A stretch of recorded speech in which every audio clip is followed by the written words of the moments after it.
दोस्तों, क्या इंडिया गठबंधन टूट रहा है? क्या एक एक करके सभी साथी दल छोड़ रहे हैं? क्या 2029 की लड़ाई से पहले विपक्ष मुश्किल में फंस गया है? क्योंकि आज जो तस्वीर दिल्ली से सामने आई उसने राजनीति में हलचल मचा दी है। दिल्ली में इंडिया गठबंधन की बड़ी बैठक हुई। बैठक में सोनिया गांधी पहुंची, राहुल गांधी पहुंचे, मल्लिकार्जुन खड़गे पहुंचे, अखिलेश यादव पहुंचे, ममता बनर्जी भी पहुंची। लेकिन कहानी सिर्फ यहाँ तक नहीं, असली सवाल है कौन नहीं आया, और यही सवाल इस बार पूरी बैठक को बड़ा बना देता है। पहले बात करते हैं ममता बनर्जी की, क्योंकि उसकी मौजूदगी सबसे ज्यादा चर्चा में रही। याद कीजिए, लोकसभा चुनाव के समय ममता बनर्जी के तेवर बिल्कुल अलग थे। उन्होंने कांग्रेस से दूरी बनाई थी, अकेले लड़ने की बात कही थी, लेकिन अब हालात बदल गए हैं। बंगाल की राजनीति बदल रही है, पार्टी के अंदर भी कई तरह की खबरें सामने आ रही है। ऐसे में ममता बनर्जी का रुख भी बदलता दिख रहा है।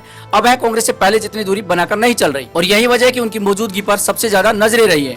बैठक में अखिलेश यादव भी थे, उमर अब्दुल्ला भी थे, तेजस्वी यादव भी पहुंचे, सुप्रिया सुले भी मौजूद रही, अभिषेक बनर्जी भी दिखाई दिए, वहीं उद्धव ठाकरे ऑनलाइन जुड़े। कांग्रेस का दावा है कि 23 विपक्षी दल इस बैठक में शामिल हुए हैं। लेकिन अब आते हैं सबसे बड़े सवाल पर, कौन नहीं आया? सबसे बड़ा नाम है डीएमके। जी हाँ, तमिलनाडु के डीएमके की इस बैठक से दूरी रही, और इसके पीछे की वजह भी काफी बड़ी मानी जा रही है। बताया जा रहा है कि कांग्रेस और टीवीके की बढ़ती नजदीकियों से डीएमके नाराज हैं। तमिलनाडु में बदलते राजनीतिक समीकरणों ने डीएमके को असहज कर दिया है। यही कारण है कि पार्टी ने दूरी बनानी शुरू कर दी है।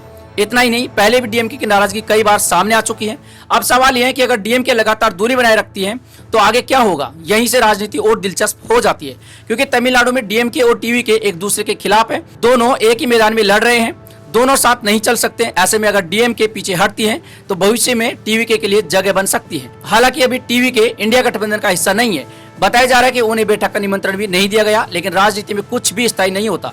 आज जो बाहर है वह कल अंदर भी आ सकता है। अब बात करते हैं एक और बड़े नाम की, अरविंद केजरीवाल। आम आदमी पार्टी भी इस बैठक में नहीं दिखी। केजरीवाल नहीं आए, और यह भी बड़ा संकेत माना जा रहा है। क्यों? क्योंकि पंजाब में कांग्रेस और आम आदमी पार्टी आमने सामने है। दोनों दल चुनावी तैयारियों में लगे हैं, दोनों एक दूसरे पर हमला बोल रहे हैं। ऐसे माहौल में एक मंच पर आना शायद दोनों को ठीक नहीं लगा। लेकिन इसका मतलब यह नहीं कि रास्ते हमेशा के लिए अलग हो गए हैं। राजनीति में दोस्त और दुश्मन हमेशा नहीं रहते। समीकरण बदलते हैं, हालात बदलते हैं, और चुनाव से पहले बहुत कुछ बदल सकता है। लेकिन एक बात साफ है, जब गठबंधन की बैठक हो और उसके बड़े साथी ही ना आए तो सवाल जरूर उठते हैं। यही वजह है कि इस बैठक के बाद विपक्षी एकता पर बहस तेज हो गई है। अब जरा एक और बड़ी बात समझिए, यह बैठक ऐसे समय हुई है जब कई क्षेत्रीय दल मुश्किल दौर से गुजर रहे हैं। कई राज्यों में उन्हें झटके लगे हैं। कई नेताओं की राजनीतिक ताकत पहले जैसी नहीं दिख रही। ऐसे माहौल में यह बैठक सिर्फ बैठक नहीं है, यह ताकत दिखाने की कोशिश भी थी। यह संदेश देने की कोशिश भी थी कि विपक्ष अभी साथ है। लेकिन क्या सच में सब साथ है? यही सबसे बड़ा सवाल है, क्योंकि विपक्ष की सबसे बड़ी चुनौती बीजेपी नहीं है। सबसे बड़ी चुनौती है खुद को एकजुट रखना। हर राज्य की राजनीति अलग अलग है, हर पार्टी की मजबूरी अलग अलग है, हर नेता की सोच अलग अलग है। कहीं कांग्रेस सहयोगी है तो कहीं वही कांग्रेस प्रतिद्वंदी भी है। कई सीटों का विवाद है, कई नेतृत्व का सवाल है। ऐसे में सभी दलों को एक मंच पर रखना आसान नहीं है, और यही चिंता इस बैठक में भी दिखाई दी। अब यहाँ एक और बड़ा बदलाव दिखता है, और वह बदलाव है नेतृत्व का। कुछ समय पहले तक विपक्ष के अंदर कई चेहरे चर्चा में थे। ममता बनर्जी का नाम था, केजरीवाल का नाम था, कई और क्षेत्रीय नेताओं की चर्चा होती थी। लेकिन अब तस्वीर बदलती दिख रही है। दिल्ली की राजनीति बदल चुकी है, बंगाल की राजनीति में भी नई चुनौतियां हैं। कई क्षेत्रीय दल अपने अपने राज्यों में संघर्ष कर रहे हैं। ऐसे में राहुल गांधी का कद विपक्ष के अंदर पहले से बहुत बड़ा दिखाई देता है। कम से कम अभी तक ऐसा कोई चेहरा सामने नहीं दिख रहा जो पूरे विपक्ष को एक साथ जोड़ सके। यानी विपक्ष के अंदर राहुल गांधी की स्थिति पहले से मजबूत होती दिख रही है। लेकिन क्या सिर्फ चेहरा तय होने से लड़ाई आसान हो जाती है? बिल्कुल नहीं, क्योंकि असली मुश्किल अभी बाकी है। और इसी जगह शरद पवार की बात सबसे ज्यादा महत्वपूर्ण हो जाती है। शरद पवार ने बैठक में एक बात ऐसी कही जिस पर शायद सबसे ज्यादा ध्यान देने की जरूरत है। उन्होंने कहा कि सभी दलों को एकजुट रहना होगा। सुनने में यह एक सामान्य बात लग सकती है, लेकिन इसके पीछे बड़ा संदेश छिपा है। क्योंकि इस समय इंडिया गठबंधन की सबसे बड़ी ताकत भी एकजुटता है, और सबसे बड़ी कमजोरी भी। अगर सभी दल साथ रहे तो लड़ाई मजबूत होगी, लेकिन अगर दल अलग अलग रास्ते पर चल पड़े तो मुश्किल बढ़ सकती है। यही वजह की बैठक में बार बार एकता की बात की गई। अब सवाल है, बैठक में आखिर फैसला क्या हुआ? कौन से मुद्दों पर सहमति बनी और आगे की रणनीति क्या तय हुई? बैठक के बाद मल्लिकार्जुन खड़गे ने सामने आकर कहा, प्रेस कॉन्फ्रेंस की और 5 बड़े फैसलों की जानकारी दी। पहला मुद्दा था चुनावी प्रक्रिया को लेकर। बैठक में फैसला हुआ कि मतदाता सूची और चुनाव प्रक्रिया से जुड़े सवालों को लेकर भारत के मुख्य न्यायाधीश को पत्र भेजा जाएगा। विपक्ष का कहना है कि इन मामलों पर गंभीर सवाल उठ रहे हैं और इनकी जांच होनी चाहिए। यानी आने वाले दिनों में यह मुद्दा और बड़ा हो सकता है। अब दूसरा मुद्दा है, और यह सीधे युवाओं से जुड़ा हुआ है। बैठकों में शिक्षा मंत्री के इस्तीफे की मांग उठाई गई। विपक्ष का आरोप है कि नीट और सीबीएसई से जुड़े मामलों में लाखों छात्रों को परेशानी हुई।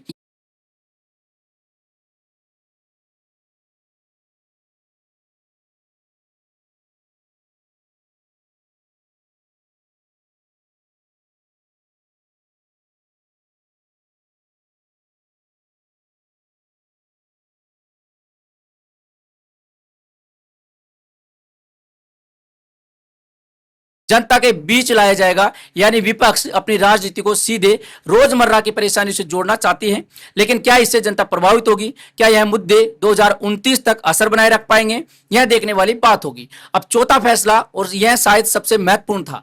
बैठक में तय हुआ कि इंडिया गठबंधन की बैठक अब नियमित होगी, हर 2 महीने में बैठक होगी। यानी अब सिर्फ चुनाव के समय नहीं बल्कि लगातार संपर्क बनाए रखने की कोशिश की जाएगी। अगली बैठक हैदराबाद में होगी। यह फैसला इसलिए भी महत्वपूर्ण है क्योंकि पिछले कुछ समय से गठबंधन के भीतर संवाद कम दिखाई दे रहा था। अब कोशिश यह है कि सभी दल लगातार संपर्क में रहे, क्योंकि दूरी बढ़ती है तो गलतफहमियां भी बढ़ती है, और राजनीति में गलतफहमियां कई बार गठबंधन तोड़ देती है।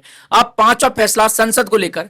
बैठक में तय हुआ कि मानसून सत्र के दौरान सभी विपक्षी दल मिलकर रणनीति बनाएंगे। हर दिन समन्वय बैठक होगी, साझा मुद्दों पर एक साथ आवाज उठाई जाएगी। यानी संसद के भीतर भी विपक्ष एकजुट तस्वीर दिखाई देने की कोशिश करेगा। लेकिन दोस्तों, फैसले करना आसान है, उन्हें जमीन पर लागू करना मुश्किल होता है, और यही असली चुनौती है। क्योंकि कागज पर एकजुटता और राजनीति में एकजुटता दोनों अलग चीज हैं। बैठक में सब एक मंच पर दिखाई दी, लेकिन क्या राज्यों में भी ऐसा होगा? यही बड़ा सवाल है। क्योंकि बंगाल में कांग्रेस और टीएमसी के रिश्ते हमेशा आसान नहीं रहे। पंजाब में कांग्रेस और आम आदमी पार्टी आमने सामने हैं। कई राज्यों में क्षेत्रीय दल अपनी अलग राजनीति करते हैं। ऐसे में राष्ट्रीय स्तर की एकता को राज्यों तक ले जाना आसान नहीं होगा, और शायद इसी वजह से इस बैठक को सिर्फ एक राजनीतिक कार्यक्रम नहीं माना जा रहा, बल्कि इसे विपक्ष की परीक्षा माना जा रहा है। क्योंकि अब वक्त सिर्फ बयान देने का नहीं है, अब वक्त संगठन बचाने का है, अब वक्त सहयोगियों को साथ लेकर चलने का है, अब वक्त कार्यकर्ताओं का मनोबल बनाए रखने का है। याद रखिए, चुनाव सिर्फ नेताओं से नहीं जीते जाते, चुनाव कार्यकर्ताओं के भरोसे से भी जीते जाते हैं। अगर कार्यकर्ता निराश हो जाएं तो बड़े बड़े गठबंधन भी कमजोर पड़ जाते हैं। यही कारण है कि बैठक का एक बड़ा मकसद कार्यकर्ताओं को संदेश देना भी था। संदेश यह है कि गठबंधन अभी जिंदा है, संदेश यह है कि लड़ाई अभी खत्म नहीं हुई है, संदेश यह है कि विपक्ष अभी मैदान में मौजूद है। लेकिन सवाल अभी भी वही खड़ा है, क्या सिर्फ बैठक करने से सब ठीक हो जाएगा?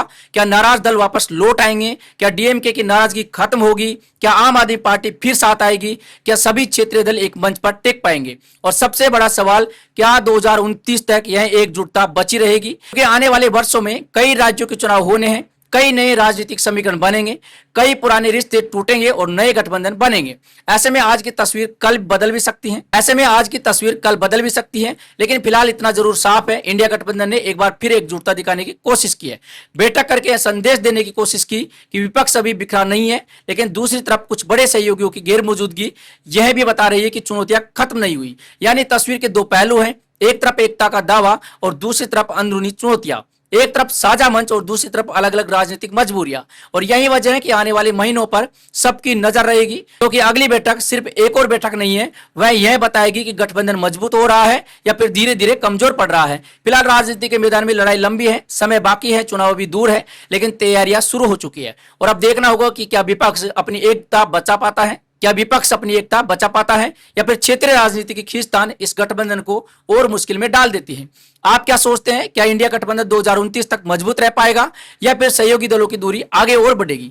जय हिंद, जय भारत। दोस्तों, अगर ये आपको ये वीडियो अच्छा लगा है तो हमारे चैनल को सब्सक्राइब जरूर कीजिएगा